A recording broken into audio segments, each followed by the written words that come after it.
I'd like for you to all to close your eyes for a moment.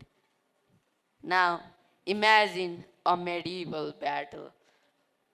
You can open your eyes now. What did you see? How many of you saw blood? Thank you, you can put your hands down. How many of you saw horsemen riding on horses, shooting crossbows? Put your hands down. How many of you saw kings fighting along with their soldiers? Put your hands down also. Why is this? Why do kings fight in battle with their fellow soldiers? That is a question historians have wondered for thousands of years. Well, not thousands, but hundreds. And I have three reasons to support this. The first is to gain popularity.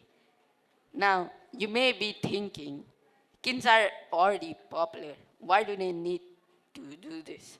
Well, it's not only kings, emperors, leaders, state leaders, mayors, all of them. They want popularity across their army, across their people. And what other way to do it than participating in war? They know they're participating in a blasphemy away from their luxurious lifestyle, a political lifestyle they can where they can control their entire nation. But they want popularity across everyone, even the opposing army. The second reason is moral support. You see, war is not sunshine and rainbows. I think you all know that. And that means soldiers are not happy all the time. They might flee, they might desert from their army. And what a better way to counter this than bring their own leader to shout out their names and fight in battle next to them. This is heroic and can increase morale a lot. And the third reason is honor. You see, no matter how corrupt, no matter how brave, no matter how good the king is, they always want honor. That's the main thing they want. Honor is a big thing, I know. Kings aren't some high being, they aren't some abnormal being. They are just like us humans. And they want honor, they want support by everyone. And they'll fight in war and die with a heroic death or win with a heroic win, of course. But there are a lot of problems to this, a stupid amount of a lot. And I'm here to showcase two of them. The first one is mortality rate. Kings are not invincible. They are not immortal. Just imagine the king of your nation is right next to you. You look at him, he looks at you, he smiles, and then bam, he gets shot in the head, dying while you're right next to him. And guess what? You'll be blamed for it. You'll be the number one suspect. So, how to counter this? Well, kings can just not go to war, right? Well, that is a common thing. People have done that and it has worked. You never see modern day leaders fighting or engaging in battle. The second reason is fleeing the army. They will most typically, when they are losing, they will flee from a nearby carriage or with a defensive position back to the country, back to the capital. And this is really bad. This makes them look corrupt. This engages, this promotes a revolution and protest.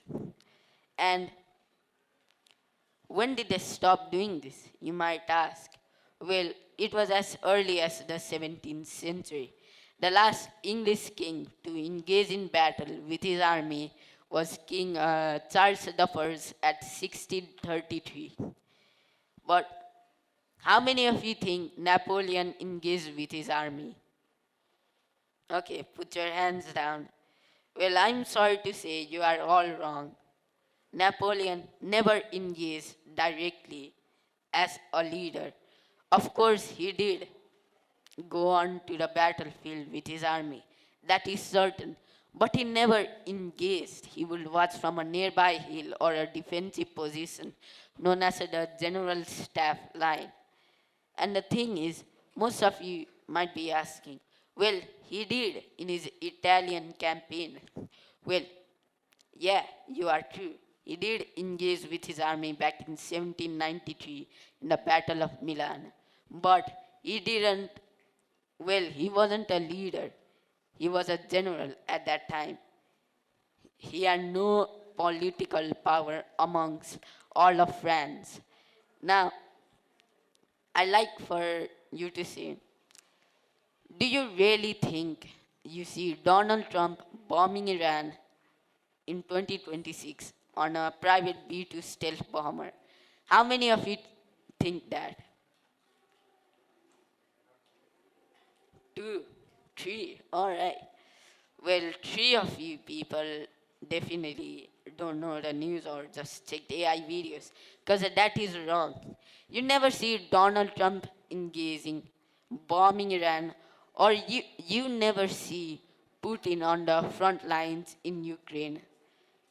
Of course, there are some sole expectations to modern world leaders fighting with their armies, like when the Sultan of Saudi Arabia tried to crush down a protest back in 1933. But we don't really count that, do we? It was a revolt. Leaders still have to do something, and it was in their capital city, deep in their own territory. Now, why will they do this? Historians have argued this for years. And the thing is, leaders have a big ego. They want all the support, all the honor the world can ever have. And of course, that can end very badly. And so, just know, this thing is cowardly.